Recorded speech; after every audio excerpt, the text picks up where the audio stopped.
Hi, I'm Kim Rado. This is Rebel. She's an inspiration. And this is Dog Days. This is one of the first quilts that I designed probably over 15 years ago when my son was young. And I did it because we've always obviously been a dog family. And he thought that, he obviously is every child, dog, whatever. So I had to do this dog quilt. He liked the feel of a dog's ears. He used to drive us crazy because he would sit and play with their ears. So on the underside, I made the ears three-dimensional and I put flannel on the underside so that he could play with it when I made the first original. Unfortunately for him, the original got put into a lot of magazines, and so it was a long time before he actually got it. Now he's a dad and he has a little girl named Kennedy who also has gravitated to this, so I made a whole new version of it. The original version, I did not have an upside down dog. This one I decided to do because we have another dog named Stoli who depicts his personality very well. But I had a lot of fun doing it. One thing I will tell you about Dog Days, if you're also a cat person, we have a sister quilt called Feline Frenzy that actually makes up exactly the same way, and the blocks are the same size. So if you did, you could mix the cats and dogs. So let's get started on this one. It's nice and easy and fun, and you can make it bigger, smaller. Actually, the one that I'll be using for the sample in the class is for a 4-block version and for a baby quilt. Let's go. So the first thing we need to do after we've figured out all of our fabrics, and we actually do have kits available for the one that I just showed you, you will take your template, which this is your dog template. You have two in this pattern, one for the cornerstones and one for the dogs. And you will put it on a light box, you can put it on a window. Sometimes you can just actually set it on a table and put a piece of freezer paper over it. You don't even need to backlight it. You can see it pretty easily. And you can see I actually already did a couple of lines on this one, so I'm just realigning it. But the freezer paper is pretty sheer, so you can see through it pretty easily. The reason that I use freezer paper is because you can make these templates. One side of it is shiny and one side is matte. You're gonna trace onto the matte side. The shiny side you can actually iron to your fabric, and when you take it away, it doesn't leave a film, it doesn't stick too tough so that you can't take it off, and you can use the templates over and over and over again. So once I've made my templates, I actually put them in an envelope inside my pattern bag with the pattern. So the next thing you do is, I use Sharpies for everything. You don't have to, you can use pencil, you can use a pen, but I am a Sharpie queen and it has nothing to do with the smell, I promise. And you just trace the template onto your piece of freezer paper. And you want to keep it pretty true to size, but if you have some bumps and grinds along the way, it doesn't matter because you're going to cut your edges and they're going to be pretty straight. So as you can see, I'm kind of following the length of these. This one went all the way across. The next one I would do would be this one that goes straight down, and then the smaller ones. And then the most important thing is to label, which I will show you the templates that I already have laid out on my ironing board. The ears and the eyes and the nose you will trace onto a separate piece of freezer paper so that you can cut them out and use them as individual templates. I will tell you now, when you see my eyes, I did not use these shapes. These are just for if you don't feel comfortable freehanding them or cutting them, but I like all of mine to be a little bit different, so I jumble them around. The other thing that you need to know is in the quilt, there are 5 blocks that are going the direction that you see it this way, and then there are going to be 4 that are actually going to be the template inverted. So what you can do is you can actually take another piece of freezer paper and trace it inverted so that you have an inverted set of templates, and you would number it the same way. The other thing that you can do, which I will show you as we get going, is you can actually iron the templates to the wrong side of the fabric for the inverted 4. Or you can make them all the same direction too. You have lots of options. The second template is the star template. And again, you're going to do exactly the same thing with this one. These are all of the templates cut out. As you can see, the way I labeled, I shortcutted. I did a B for background and D for dog. And then I put them onto my fabrics just like this, and I ironed it like I was showing you before, telling you before about the freezer paper. You can see that these are stuck down, but you can just pull it off and there's no film and no consequence really. And then you can just take an iron and re-iron it down and it will stick again. The first thing you need to do though is your ears, and you'll see why in a little bit. The ears, you're gonna iron your ears onto your top fabric, right side up. And then I'm using in this one, I'm not doing flannel for the back of these ears just because it's so pastel-y. I thought I would do something different. So this is the underside of my ear fabric. It's also my border fabric. So you lay that so that you're putting them wrong sides together, and then you're gonna cut them out. And when we go over to my sewing machine, you'll see what that looks like. On these, once you've ironed them down, you're gonna take them and you're gonna cut them out, but you're going to, Danny, will you give me my ruler? You're gonna cut them out, adding 1/4 of an inch. I'm left-handed, so this is how I line mine up, but it would be the same. You just use your ruler so you can see your 1/4 inch mark so that you can add that 1/4 inch all the way around each of your template pieces, even your ears. The eyes, you wouldn't need to unless you're gonna use fabric for the eyes and turn them. I use wool, so I cut them the exact same size. Okay, so as I was saying, we need to do the ears first, and you will see why in a little bit. So now these are what the ears look like cut out, with the 1/4 inch added onto it. I'm now gonna put them right sides together, like so, and sew 1/4 inch all the way around the edge.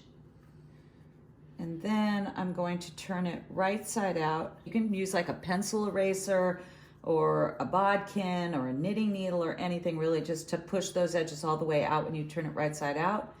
And then you're gonna iron it, and you'll top stitch around, which I'll show you later. Oh, I can show you right now actually, on these.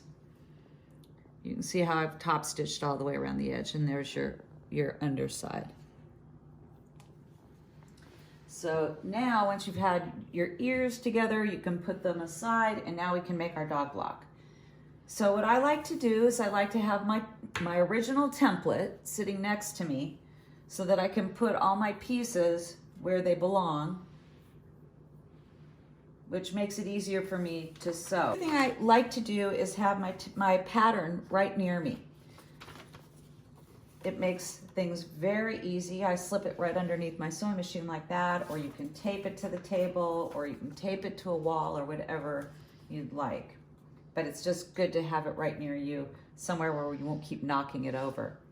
So basically what I did is I went to my first step, and I sewed my background dog number 2 to my dog number 1, which is the face. I laid the background 2 on the dog, and I matched up. You can see that there's a little bit of an X and an X. And when you know that you have about 1/4 of an inch at the joint of the X, that's how you measure up where to position your template. So I sewed those together, and I now have this section. And then it says to do background 4 to dog 2. So I did the same thing with these. Again, you can see the joint to joint, and that section's right there. And just to show you, I have now, it's background 3 to dog 3, and I have those on here. And again, you can still see the V's or the joints there, and I am sewing 1/4 of an inch. I am notorious for not doing full 1/4 inch seams. I am more like probably a little bit bigger than 1/8 of an inch, but that's also because I use this tiny 1/4 inch foot. But the most important thing is that whatever you do it all the same. A lot of people will tell you that you should use the same machine to complete an entire quilt. There have been times where I've had to, out of necessity for breakage, had to finish on another machine, but you want to try to match and do things as consistently as possible. So basically now what I need to do is press these And rule of thumb always is to press your fabric to the darkest side of the darkest fabric so that you have that nice and ironed, which I'm not going to show you how to do that because I'm sure by now you all know how to iron. And then you will sew this piece to this and this to this, and you will get this. So we have the bottom part without the top background piece. And as you can see, why it was important to do the ears first, I've pinned the ears to where it shows me in my template to put them. And now what I'm going to do is I'm going to take my top piece and I'm going to lay it over the top, and I'm going to just sew it from end to end. And as you can see, the ears will be caught in the middle of that seam. So with the ears, as you can see, mine stick out a little bit over the top. I kind of like that, just so that I'm sure that they're getting sewn in. But another thing that you can do is if you want your ears to be shorter, you know, or you want them to be different sizes or pointed in different directions, you can adjust that here. Like you could make it tip more that way, or pull it up and make it shorter, and then you can just cut it down later. So you have a lot of freedom to be creative with your doggy ears. Or say you're actually trying to pattern it after a dog you have, you can change the shape of it, or you can, again, change the length or even the width of it, but be careful with the width that you don't cover their eyes, because the eyes is always the fun part.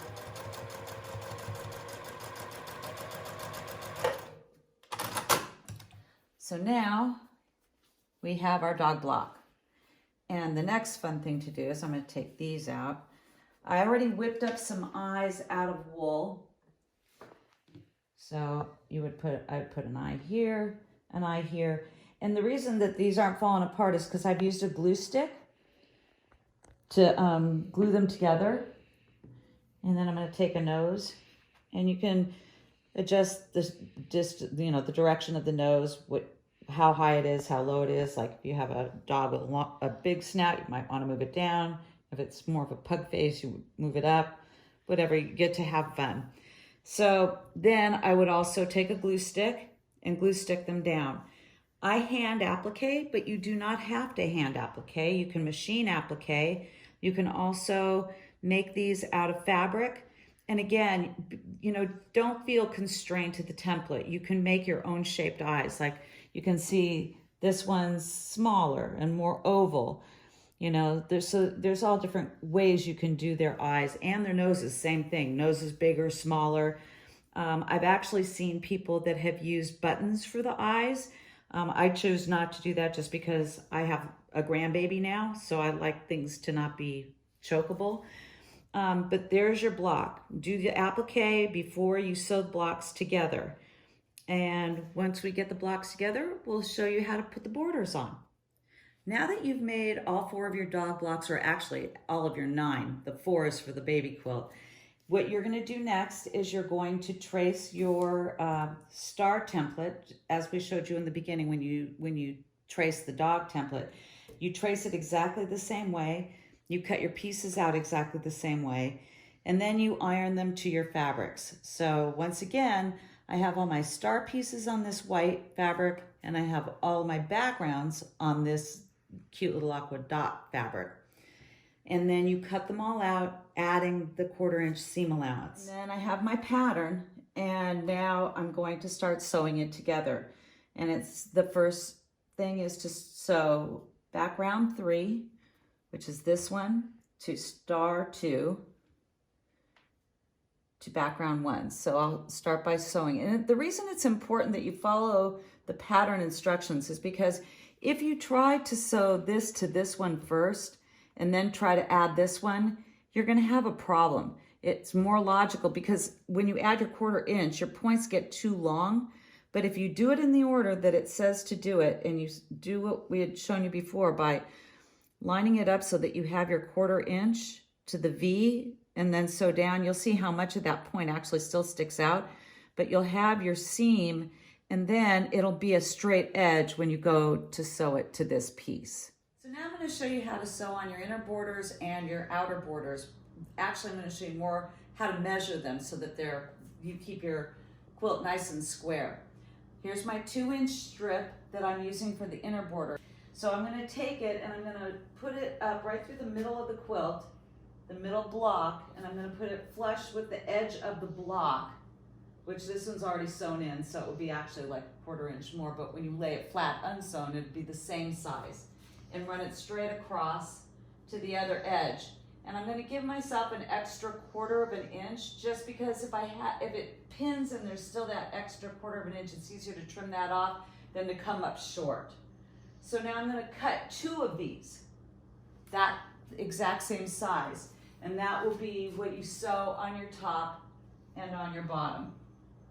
So you sew those on. Once you have those on, you're going to take another 2-inch strip, and now you're going to measure from the top of that strip to the bottom strip, through the middle again, and you're going to cut 2 pieces that same length too. As you can see, this is already about 4 inches too long, so it would have to be cut to there. And you're going to make 2 of those and sew them onto each side of your quilt. Once you have your inner borders on, you're going to now do your outer borders. And it's pretty much the same thing, but you're going to start with your top and your bottom.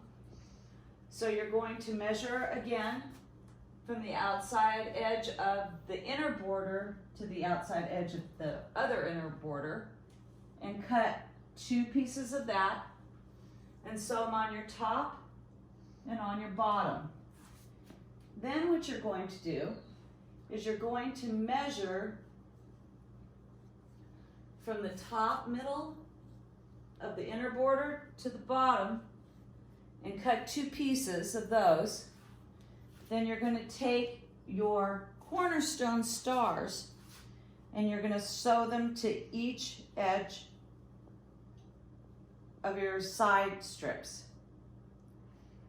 so that it's now like this, and then you'll have one on the bottom. On the bottom one, the star is directional, but you can make it go upside down or right side up. As you can see, I did both of mine right side up. So once you have those on, you'll then sew that to your quilt. The importance of measuring through the middle is because the fabric shifts. It has give. So measuring through the middle actually kind of makes you, I once had a quilt teacher that said, make it fit. If one end gets a little bit wider than the other, or you feel like it is because you pulled on it inconsistently, making yourself get that middle, the measure through the middle, it will make it all balance out. You will end up having it fit exactly and stay square. So it just mostly helps in keeping it square instead of allowing it to grow. If you use a strip, for example, if you just start to sew with a big piece, as you run it through your machine, it's going to grow, so you're going to end up with a quilt that goes like this. So that's why we measure through the middle. It's really important also to pin. I would pin one end, the other end, then the middle, and then I make it fit along the 2 sides so that you end up with a nice consistent inner border and outer border. I hope you've enjoyed making Dog Days. It's a fun quilt, and I hope you make lots of them and you have lots of dogs to inspire you. To finish the quilt, after you've had it quilted or you quilt it yourself, the binding, I always use a 2 1/4 inch fold over binding, and if you need help with bindings, you can find a tutorial on our website at www.starrynighthollow.com. If you have any questions about any of the things that we've done in the quilt, or you have issues that you can't work out, email us at starrynighthollow@gmail.com.